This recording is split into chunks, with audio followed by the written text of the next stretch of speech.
Faster than a speeding bullet. More powerful than a locomotive.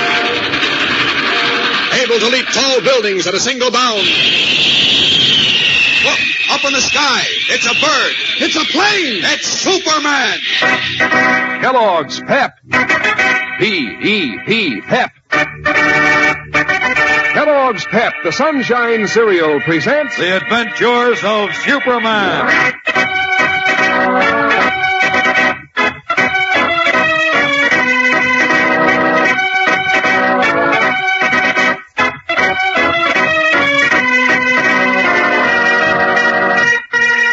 Today, Clark Kent, anxious and worried about the mystery of Lois Lane's whereabouts, traces a last certain possibility on a tip from the Freeville Gazette's editor.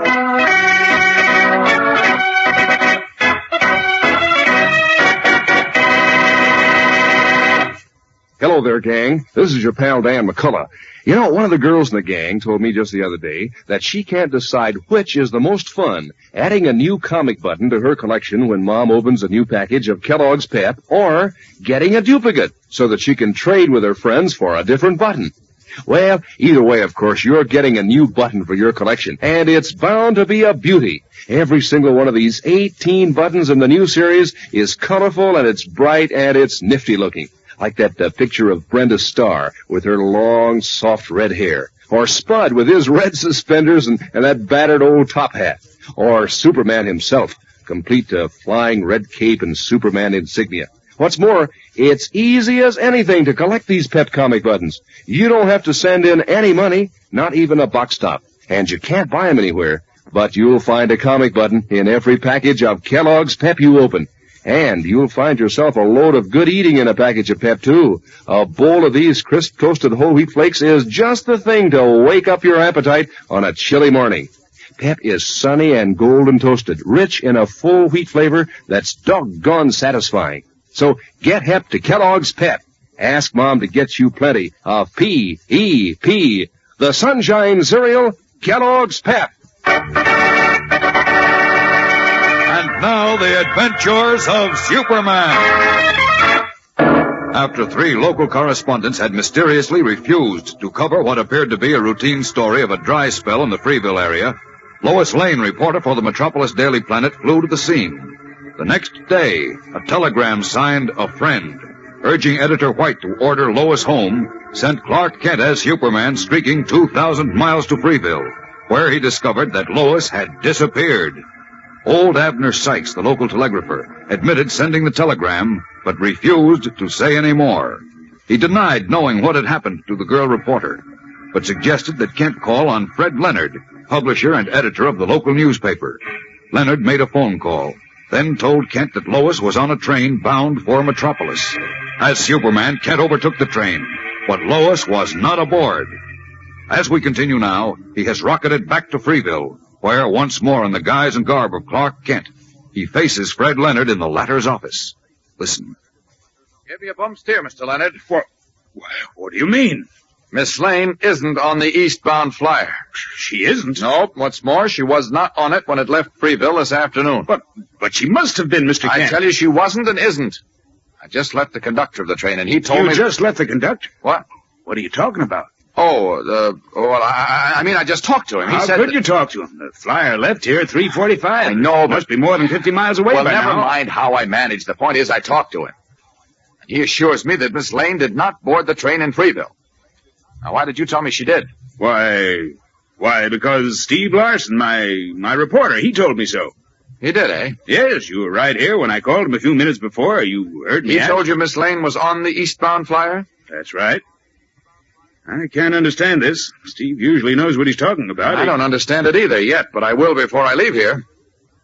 Any idea where Steve Larson is now, Mr. Leonard? Why, let's see. It's just 4:30. He usually drops into the lunch wagon about this time. Lunch wagon? Where's that? Oh, just down the street. Most of us drop in there for coffee and a little gossip along about this time. Come on, I'll go over there with you. Fine. Let's go, Mr. Leonard.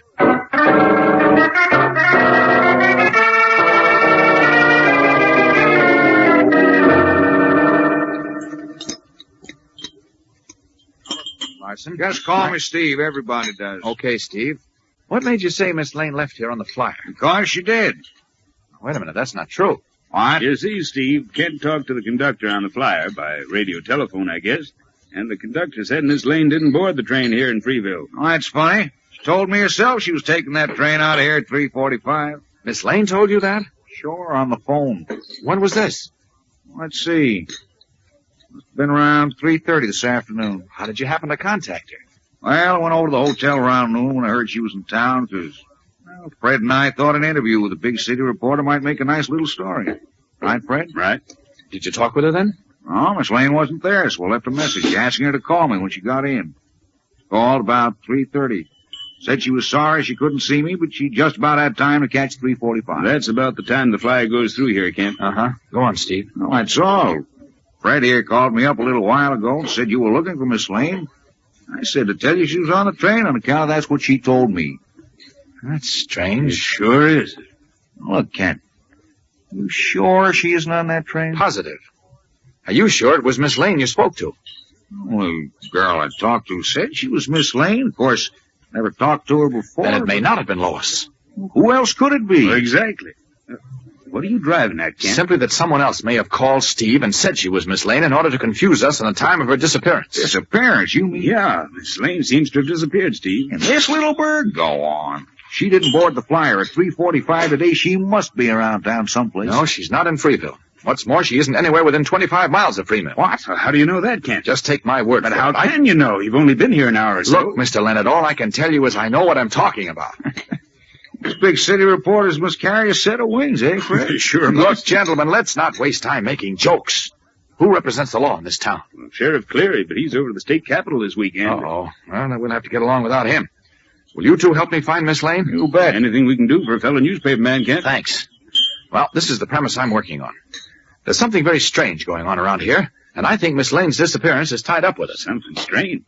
What do you mean? Before Miss Lane came here, 3 local correspondents turned down a simple assignment to cover the drought you're suffering here. Now, I They think did, that Miss... eh? Yes. You say 3 correspondents turned down that assignment. That's right. Do you know anything about that? Not a thing. It's a funny one, isn't it, Fred? It sure is. But it gives me an idea. What's that? Miss Lane might have stumbled onto another story out here. Another story? Yep. And if she did, it might account for her disappearance. Uh-oh. Look, Mr. Leonard, if you know anything... I know quite a bit, Kent. But I don't want to talk about it here. Too many people around. Oh? I'll tell you what. Back in my office with me. I might be able to help you find Miss Lane. See you later, Steve. Right.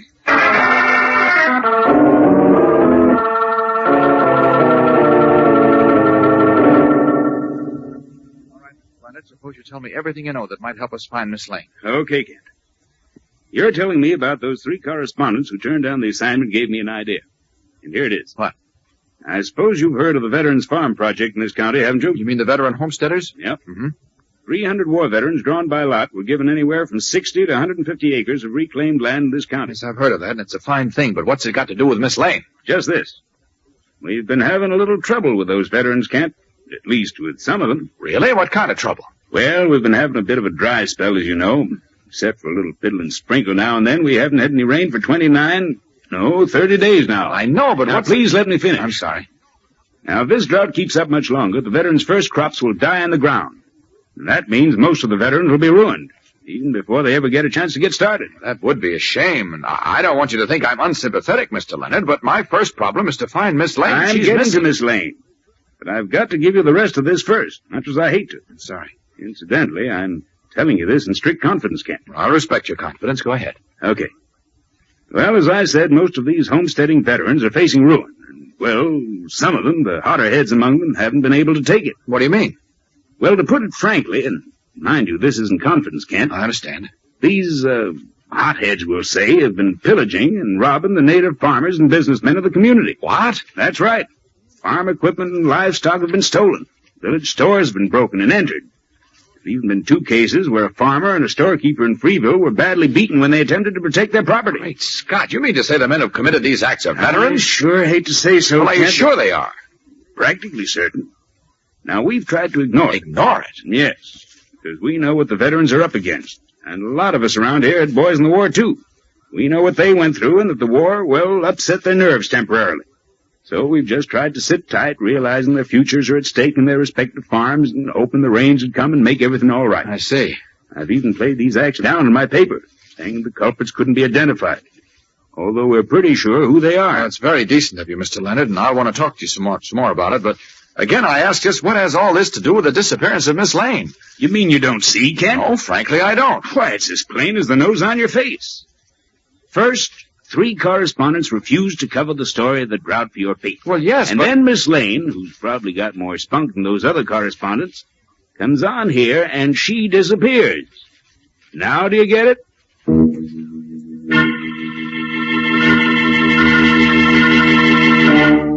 Puzzled, Clark Kent shakes his head.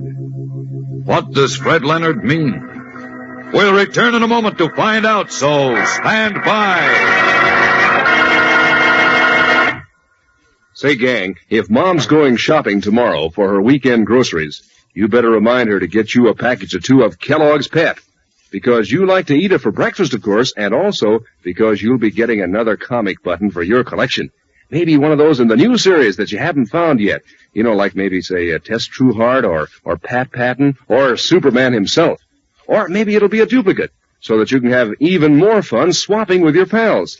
Whichever way it is, you'll have a new bright-colored pet comic button to wear on your jacket or your dress or cap. A real eye-catcher, believe me. And you know the best part is these pet comic buttons are so easy to get. You don't send in a single penny, not even a box stop, and you can't buy them anywhere. But inside every package of Kellogg's Pep you open, there's your exclusive prize. And inside every package of Pep, there's a whale of a lot of good eating for you, too. Bowls of crisp golden toasted whole wheat flakes that sure do hit the spot for breakfast and for snacks, too. Pep is called the Sunshine Cereal. It's famous for sunny golden flavor that keeps your spoon coming right back for more and more. So remind Mom right now to get you some P-E-P, the Sunshine Cereal, Kellogg's Pep.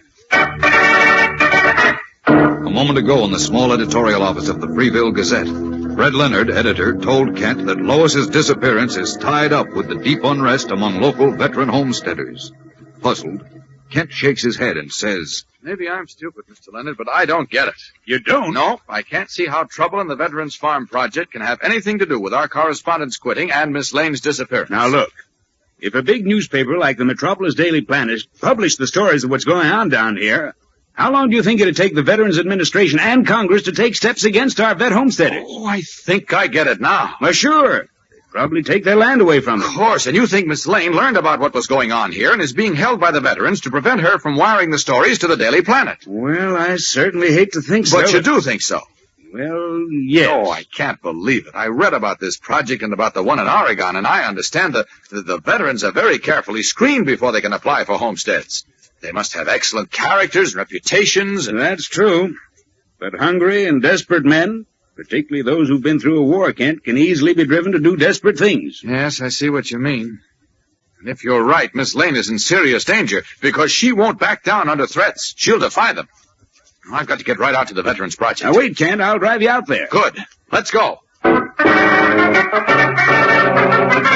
Rushing out of the one-story Freeville Gazette building, Clark Kent steps into the country editor's car and is on his way to the Veterans Farm Project area. The first step in what he hopes will be a successful search for Lois Lane. But the situation is not as simple as Fred Leonard would have Kent believe, and complications are now in motion that will make things difficult even for Superman. There's a startling surprise in tomorrow's exciting episode, so don't miss it. Yes, be sure to tune in again tomorrow. Same time, same station. And remember, for breakfast, it's Kellogg's Pep. For excitement, the adventures of Superman. Superman is a copyrighted feature appearing in Superman DC comic magazines and is brought to you Monday through Friday at this same time by Kellogg's Pep, the Sunshine Cereal. Say, gang, just think of the circus of fun you can have when Mom sets Kellogg's Variety out on the table at breakfast. There's the business of picking out your own favorite Kellogg's cereal from this handy white, green, and red package with the 10 individual packages. You'll take Kellogg's Corn Flakes or Pep or Rice Krispies or one of your other Kellogg favorites, and you'll have your own private box of cereal to open yourself. Then for Sister, there's the cutout doll on the bottom of the tray to dress up and to play all sorts of games with. Don't miss out. Ask Mom to get you Kellogg's Variety. And be sure to be with us tomorrow for the thrilling adventures of Superman. This is the Mutual Broadcasting System.